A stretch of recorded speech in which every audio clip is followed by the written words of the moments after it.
señoras y señores, este es el presidente de los colombianos. Un aplauso grande y un grito de histeria para mi presidente. Muchas gracias, apreciado Germán. Muy querida comunidad, siento una inmensa alegría de poder asistir a esta gran reunión, de poder expresar a ustedes mi afecto y mi gratitud. Ustedes fueron fundamentales para que yo pudiera dirigir al país durante 8 años. Ustedes me apoyaron en todos los momentos. Les debo toda la gratitud. Y tengo apenas una pequeña manera de pagar parte de esa deuda. Es acompañándolos a ustedes en todos los momentos de la democracia. Por eso me honra mucho estar esta mañana, este mediodía aquí.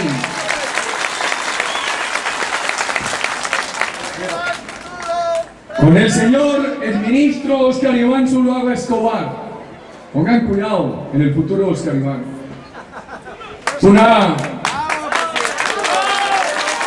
persona con todas las condiciones para dirigir los destinos de Colombia. Cuando lo nombraron el mejor ministro de Hacienda, también descubrieron algo en él.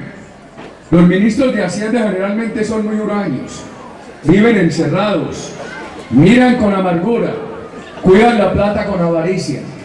Óscar Hernán supo producirle ingresos a Colombia y también supo entender las necesidades sociales de la patria colombiana. Ahí tienen ustedes, tenemos los colombianos, una gran carta para nuestro futuro. Quiero saludar con mucho afecto a los señores senadores Jaime Alonso Zuluaga Aristizábal y Mauricio Liscano Arango. Los aprecio mucho. Les doy todos los agradecimientos por la ayuda que nos han dado a lo largo de estos años, por la responsabilidad política, por ese afán de ellos de tener los mejores alcaldes en los municipios, los mejores gobernadores en los departamentos. Quiero saludar con todo afecto a Carlos Alberto Aristizábal, candidato a la alcaldía de Manzanares, a su señora esposa. Quiero saludar a los candidatos Óscar Ocampo Cuervo a la alcaldía de Marquetalia. Desde aquí hago llegar un saludo al alcalde de Marquetalia, Hugo Hernán González. Lo tuvieron privado de la libertad por acusaciones temerarias e infundadas. Y aunque tarde, se ha hecho justicia con él. Ha regresado plenamente a la libertad y ejerce nuevamente la dirección de los destinos de Marquetalia. Quiero saludar a nuestro candidato a la alcaldía de Pensilvania, Hernando Henao Hoyos, y a su señora esposa. A nuestro candidato a la alcaldía de Marulanda, Hernando Arango Figueroa. Quiero saludar a nuestros candidatos a la Asamblea de Caldas, a Fernando Gómez Betancourt, a Diego Cardona, a Henry Gutiérrez. Quiero saludar a viejos amigos, personas muy distinguidas de Caldas, a los doctores Antonio Ramírez Zuluaga, Elvidio Ramírez Jaramillo, Carlos Enrique Botero. Quiero saludar a todos los candidatos a los consejos municipales. Y como hemos venido a una fiesta de la democracia, con solidaridad y con afecto, hablar del presente y del futuro, también desde esta tribuna hago llegar un saludo a los otros candidatos a la alcaldía de Manzanares. Los saludamos con todo el espíritu cívico, con toda la solidaridad democrática.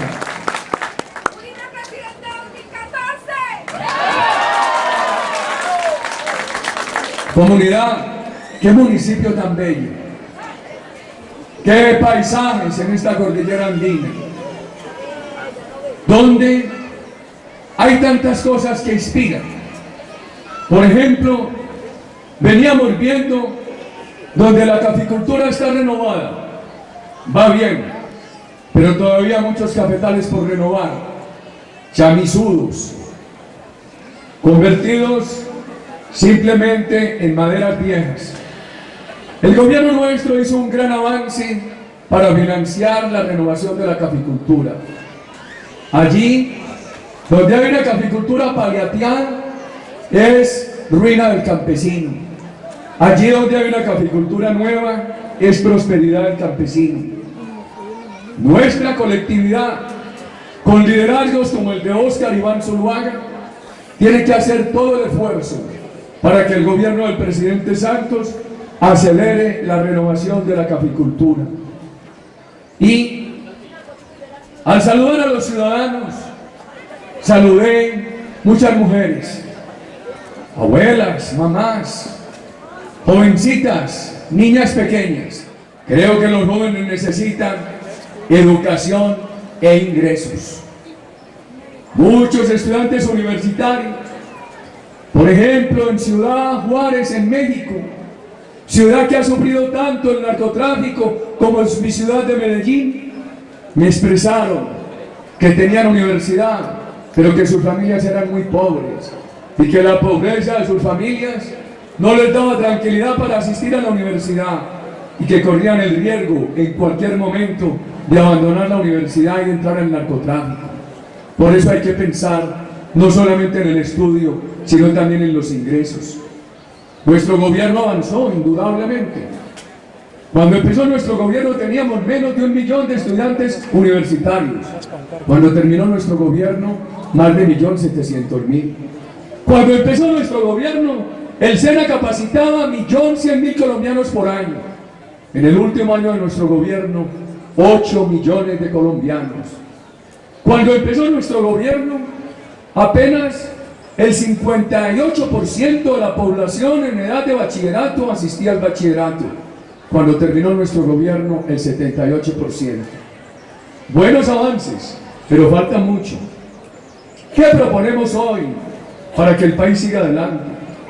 Proponemos que se haga un esfuerzo grande por parte de los gobernadores y alcaldes para que todos los jóvenes al graduarse de bachilleres se gradúen también de tecnólogos.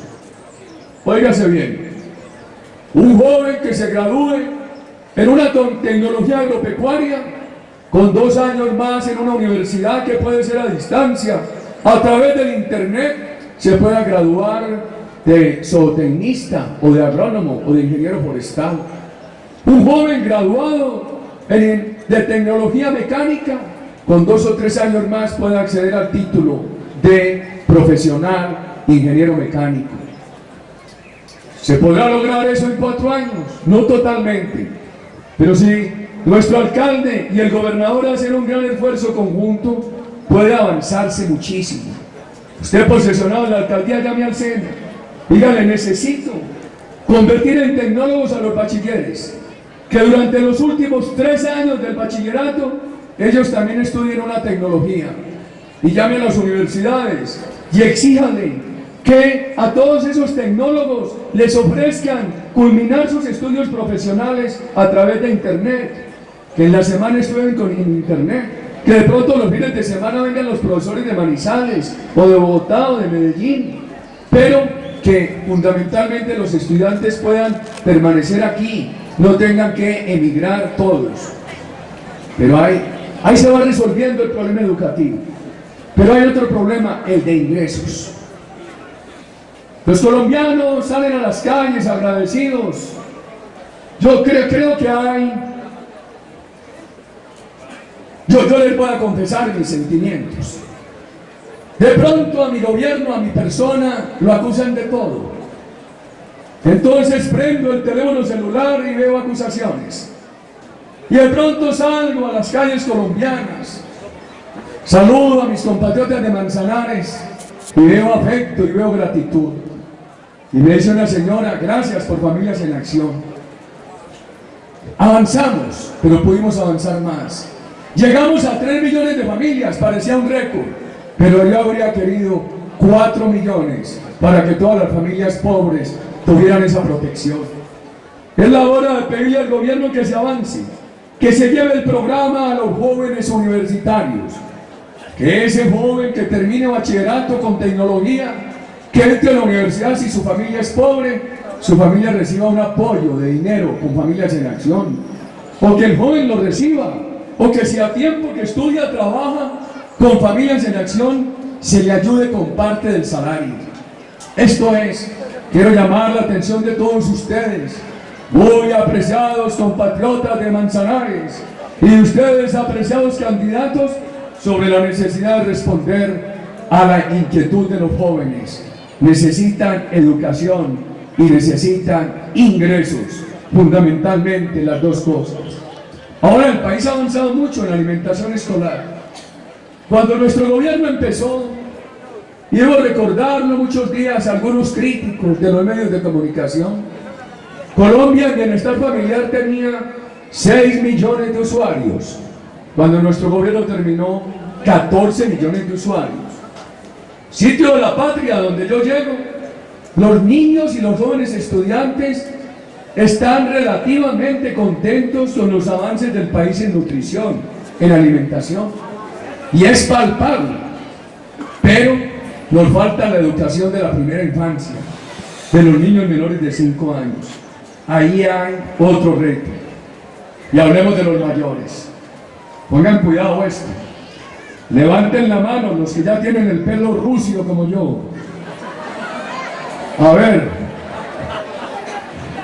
Esto es para nosotros.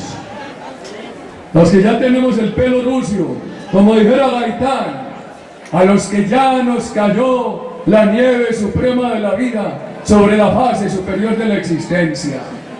Óigase bien, cuando mi generación nació, un colombiano tenía la expectativa de vivir 43, 45 años. Hoy un colombiano que nace tiene la expectativa de vivir más de 70 años. Antes, en promedio, los ciudadanos morían muy jóvenes. Hoy, si no te atraviesa la violencia o factores accidentales, los ciudadanos tienen la posibilidad de vivir muchos más años. Y los hogares hoy tienen menos hijos.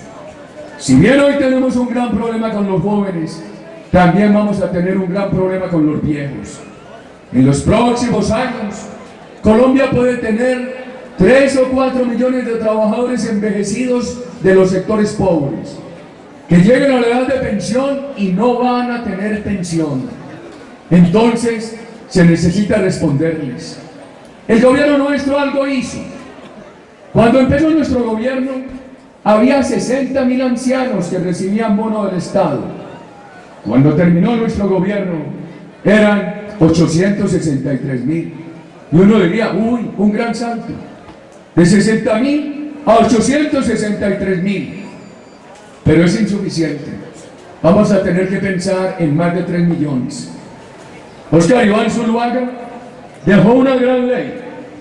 La aprobaron ustedes parlamentarios, Liscano y Jaime Alonso. La ley que crea los beneficios permanentes de retiro. Se necesita ahora que el gobierno le ponga dinero. A mí me dicen, bueno, pero ¿por qué le piden cosas al gobierno? Todos los días hay que estarle exigiendo a los gobiernos. A mí el pueblo colombiano me exigió todos los días y eso fue muy importante. Y procuré, hasta donde dieron las fuerzas, responder. Nosotros tuvimos un diálogo, 8 años con el pueblo colombiano acudía a exigir, y está bien. Hubo un gran cambio. Antes de ese gobierno, los gobiernos no intentaban dialogar sino con la guerrilla. Era la moda, era lo que les fascinaba. Implorarle diálogo a la guerrilla, y la guerrilla se reía de los gobiernos y les daban los dientes. ¿Qué hicimos nosotros? Fuimos severos en materia de lucha contra los criminales, pero dialogamos con el pueblo colombiano 8 años. Y ese diálogo sirvió. Nunca dijimos que sí a todo, no podíamos. Pero ese diálogo creó confianza. A mí me preguntan en las universidades extranjeras, ¿para qué sirvió un diálogo de 8 años con los colombianos? El resumen ha sido este. Ese diálogo sirvió para que el país pasara de la rabia y de la desconfianza a la confianza y al optimismo. Los colombianos al inicio del gobierno reclamaban en esos consejos comunitarios: lo reclamaban con rabia, al final seguían reclamando.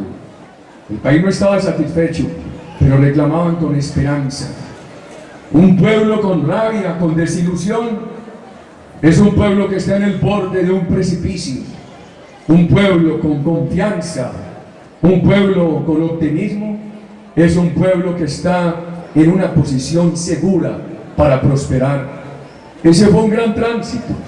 Ese diálogo hay que mantenerlo y por eso hay que exigirle a los gobiernos.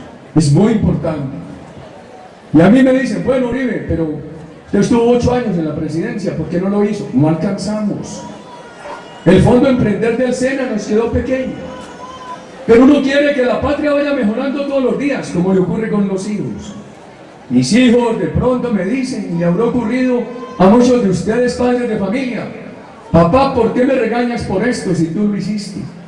Y uno les contesta, porque el papá legítimamente quiere que los hijos sean mejores de lo que ha sido el papá. Eso le pasa a uno con la patria. El departamento de Caldas va a tener regalías, y muy importantes. Ha habido una distribución de regalías. ¿Por qué? Porque hay más regalías. Antes, cuando el país recibía 2 billones en regalías, los departamentos productores no se las dejaban quitar. Ahora que vamos para un país que puede en promedio tener 10 billones en regalías, pues ha habido todas las razones para redistribuir. Y con eso se pueden ir atendiendo todos estos programas. Y entonces tenemos que hacer una pregunta. Las regalías pueden ser un huevito de oro. ¿Cuál es la gallinita? La seguridad. Este país produce hoy más regalías porque produce más petróleo. Produce más regalías porque produce más carbón. Produce más regalías porque produce más minería. Y hay más producción en esos factores porque hay más seguridad y porque ha habido promoción de la inversión. Eso va conectando la seguridad con la inversión y la política social. Sin esos recursos no se puede hacer política social. Por eso este partido lo que ha propuesto es lo que yo llamo, y quiero dejarlo en la mente de ustedes, el puro centro democrático. La combinación de la seguridad, la promoción de la inversión y la política social. Y eso necesita austeridad. Yo no estoy de acuerdo que se creen ministerios y embajadas. El gobierno nuestro fue muy austero. Se eliminaron muchos ministerios para dar ejemplo desde la cabeza del Estado. Porque la pregunta que hay que hacer es, ¿en qué nos gastamos el dinero? ¿En burocracia o en el apoyo a los jóvenes? ¿Ustedes qué dicen? ¿Nos lo gastamos en burocracia o en el apoyo a los jóvenes? ¿En qué nos gastamos el dinero? ¿En más embajadas, en más ministerios, en contratos, en burocracia o en el apoyo a los ancianos? Ese es el Estado que requerimos, austero para poder cumplir con las obligaciones sociales. Pero eso necesita también seguridad. Esta región, ¿cómo sufrió? Los colombianos que vivíamos en otras partes, nunca pensamos que la violencia pudiera azotar a Caldas. A Caldas lo veíamos como un gran oasis de paz. Y la violencia llegó, y cómo hizo de daño. Y cómo ha sido de difícil erradicarla. Por eso la seguridad tiene que seguir. Y para que siga hay que apoyar a los soldados y a los policías. Quererlos. Un país que ha sufrido las plagas del narcotráfico, la narcoguerrilla, el narcoparamilitarismo, tiene un camino que es abrazarse con sus soldados y policías. Ojalá el Congreso, en una reforma que se está discutiendo, pueda crear un mecanismo para que los generales que están presos, a mi juicio injustamente, por la circunstancia de haber recuperado el Palacio de Justicia, para que esos generales recuperen la libertad, para que haya un grupo de jueces de Colombia, que revisen las sentencias que han condenado a muchos integrantes de las Fuerzas Armadas. Hay que querer a los policías y a los soldados. Yo les hago una pregunta a ustedes. El dilema es este, la alternativa con 2 opciones: o el regreso al paramilitarismo, la guerrilla, la anarquía y la violencia, o el afecto a los soldados y policías de Colombia. Ese ese es el dilema. Por eso no podemos retroceder. Y entonces veo en esta plaza algunos ciudadanos que nos ayudaron en la erradicación manual de drogas. Ustedes están allá, queridos amigos. Y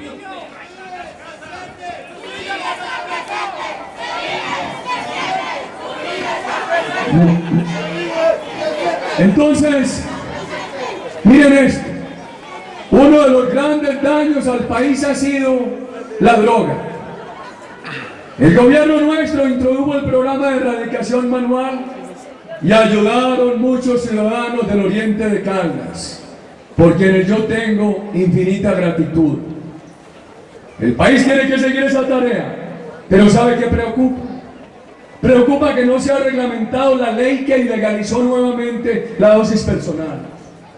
Por ahí veo que el senador Vélez Uribe ha presentado un proyecto para reglamentarla. Ojalá lo apoye. Pero llevamos más de un año el nuevo gobierno. Se había aprobado la reforma constitucional en nuestro gobierno y no se ha reglamentado. ¿Y qué me dicen a mí los profesores y los padres de familia? La dosis personal no solamente ha sido un estímulo al consumo, sino a la delincuencia en la distribución. Muchos niños y adolescentes han sido llevados a distribuir droga y en lugar de estar bajo la orientación de sus familias y de sus profesores, han incursionado en los caminos de la delincuencia. Quiero explicar esto, y habrá que explicarlo en Bogotá y en las universidades. Ha habido un malentendido. La propuesta nuestra no es que a los consumidores los lleven a la cárcel, a los consumidores al hospital, al tratamiento médico. Ahora, el que no se preste para el tratamiento médico, que le impongan multas. Ejemplo que ha dado buenos resultados en Portugal. Pero al que hay que llevar a la cárcel es al distribuidor. Me preocupa mucho un proyecto que leí hace poco de otra agrupación política en el Congreso. Me extrañó mucho por su autor, un gran senador, y dije, ¿pero por qué presenta este proyecto?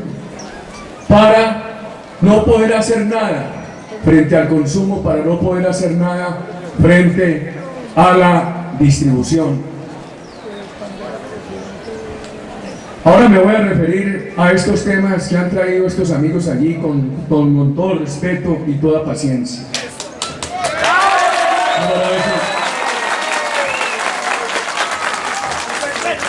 Dicen, este Uribe me pone furioso con unos grandes heliotropos de la política colombiana que me difaman, pero con el pueblo colombiano siempre afecto, cariño, diálogo, explicación pedagógica.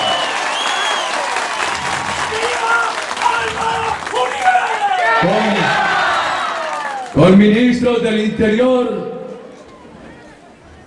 y algunas gentes de esas que nos maltratan, pues uno tiene que tener toda la fortaleza.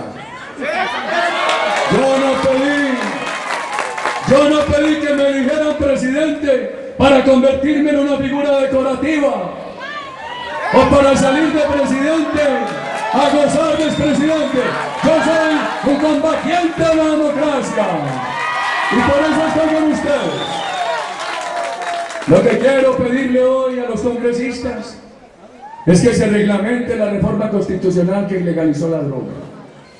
¿A ustedes les parece bien que a los distribuidores no los puedan meter a la cárcel que porque llevan una dosis personal? Está bien que sea un niño enfermo, un adolescente enfermo por la droga, lo lleven al hospital, no a la cárcel. Pero al distribuidor que le hizo ese daño. El país tiene que ser estricto en eso, queridos amigos. Se sigue diciendo que la legalización del porte, de la distribución de la dosis personal, hace parte del libre desarrollo de la personalidad. ¿Por qué? Es que incluso filosóficamente es muy discutible. La gente de izquierda, que en Marx tuvo el antecedente de Hegel, dice que el hombre ante todo es un ser social. Nosotros, los demócratas, hemos dicho que el hombre pertenece primero a la familia. El comunismo en 1848 dijo que como el hombre es un ser social, primero pertenece al Estado. Si pertenece a la familia o al Estado, quiere decir que no se le puede hacer daño a la sociedad. Entonces, ¿de dónde salen esas teorías permisivas con la distribución de la droga? El Congreso está en mora de resolverle ese problema al país. Y le he pedido a los congresistas que reflexionen sobre un tema. ¿Para qué van a llevar a la Constitución el reconocimiento del conflicto? Que el gobierno del presidente Santos necesita una reforma constitucional que le permita cesar colectivamente procedimientos contra personas que se desmovilicen de grupos armados. Está bien, háganlo. Es una nueva versión de la Ley de Justicia y Paz, pero que no abra eso las puertas para darle amnistía, indulto, vía cesación de procedimiento al delito atroz. Entonces vamos a volver a convertir en héroes a los secuestradores. Por la vía del indulto vamos nuevamente a lanzar de candidatos a la presidencia a los asesinos. Eso no puede ser. Senadores, ¿qué tal que nuestro gobierno hubiera propuesto eso en la Ley de Justicia y Paz? Nos habríamos tenido que ir del país. Ayer me decía un senador, pero es que no le puedo decir para el gobierno. ¿Por qué no? Amablemente, con argumentos. ¿Cuántas veces me dijo el Congreso a mí que no? Y la labor del Congreso es estar mirando cómo mejora los proyectos. Hay que aprender a decir no, y los gobiernos tienen que aprender a dar receptivos. Miren esto. En Colombia pasó anteriormente lo siguiente. Unos gobiernos le daban auxilios y puestos al Congreso, y el Congreso era mansito con ellos. Y eran muy amigos y muy compinches, pero el pueblo se enojó. Muchas veces esos entendimientos entre el Congreso y el gobierno, tarde que temprano, terminan dándole una mala señal a la población. Mucho mejor que esos entendimientos que anulan el sentido crítico, es un Congreso analítico. A mí me tocó legislar 8 años con el Congreso, remangarme la camisa muchas veces en las oficinas de la presidencia para discutir con ellos las modificaciones a los proyectos de ley. Se requiere. Veo levántenlas, porque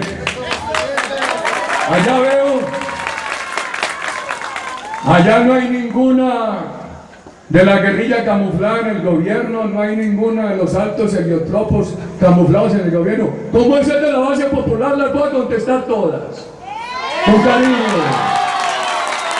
Dicen, no más falsos positivos. Perdón, queridos amigos, recuerden, aquí asesinaban 30.000 personas al año, todavía muchas, pero algo hay de 30.000 a 14.000. Aquí secuestraban 4.000 personas al año, en el último año de nuestro gobierno, 124. Ojalá hubiera sido secuestros, pero algo hay de 4.000 a 124. La comunidad antes no se quejaba, le daba miedo. Alcalde que se quejara lo mataban. La comunidad se quejaba y la mataban. Nuestro gobierno le dio a la comunidad protección para que se quejara. En nuestro gobierno se descubrieron violaciones de derechos humanos y se sancionaron. Mire, hubo falsos positivos y falsas acusaciones. Por ahí en una brigada norte de Santander, unos integrantes del ejército, en confabulación con el narcotráfico, asesinaron unos campesinos. Están en la cárcel. Por favor, pero también, cada que nuestro gobierno enfrentaba a la guerrilla, salían unos amigos de la guerrilla a decir, mataron campesinos inocentes. En esto hay que ser muy equilibrado. Y pueden tener la seguridad que en nuestro gobierno buscamos ser tan eficaces como transparentes y darle seguridad a todos los colombianos. Tuvieron la misma seguridad mis más cercanos amigos que mis más radicales adversarios. Ustedes recuerdan la senadora que me insulta.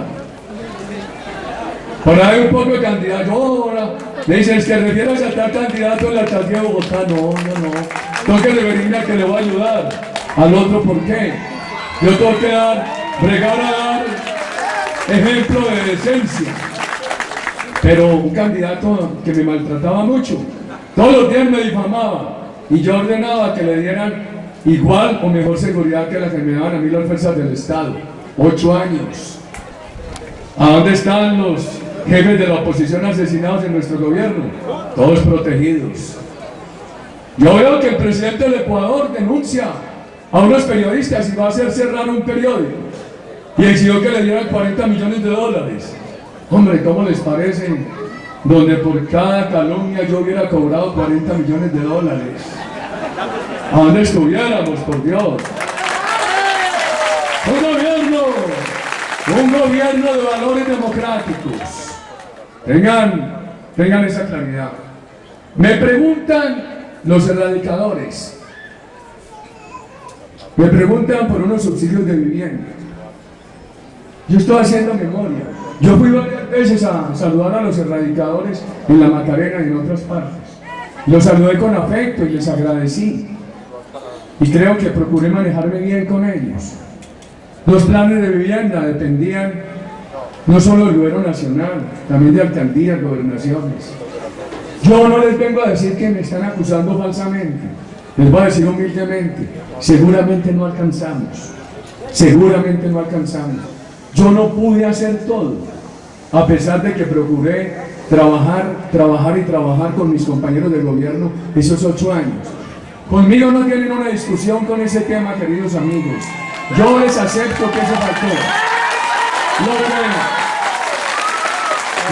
Lo que necesitamos es mirar a ver cómo Acción Social y el nuevo gobierno. Yo no tengo palancas ni manera de intervenir. Cómo Acción Social y el nuevo gobierno puede ir buscando dentro de la política de vivienda que los apoye. Por ahí dice una pancarta que no se puede convertir la educación en un negocio. ¿Quién tiene la pancarta? ¿Usted es profesor? Yo estoy de acuerdo con usted, profe. Estoy de acuerdo con usted. Yo creo que es un error crear universidades con ánimo de lucro. Yo estoy en el proyecto de crear una universidad. Es un compromiso mío con el país. Será fundamentalmente virtual, asequible a los sectores populares, transparente, que quiere difundir estas ideas: la seguridad, la promoción de inversión y la política social. Estoy de acuerdo con el profesor. El profesor y yo estamos en desacuerdo con universidades con ánimo de lucro. Eso sí, hay que revisar unas universidades en Colombia, porque hoy se supone que todas son sin ánimo de lucro, pero hay unas que sacan la plata por la parte de atrás y hacen mucho daño. Yo creo que eso hay que revisarlo. Y creo, profe, que en esos años avanzamos en la educación. Avanzamos bastante. País no quedó en un paraíso, pero se avanzó bastante. En ese tema usted y yo nos ponemos muy fácil, de acuerdo, porque yo coincido con usted en que la educación no puede ser un negocio, apreciado profesor. Bueno, muchas gracias, querida comunidad. Cuando les pregunten ¿a qué vino Uribe?, por favor digan, el tipo ese dice que él no se va a ir a reposar como expresidente, sino que sigue en la lucha democrática.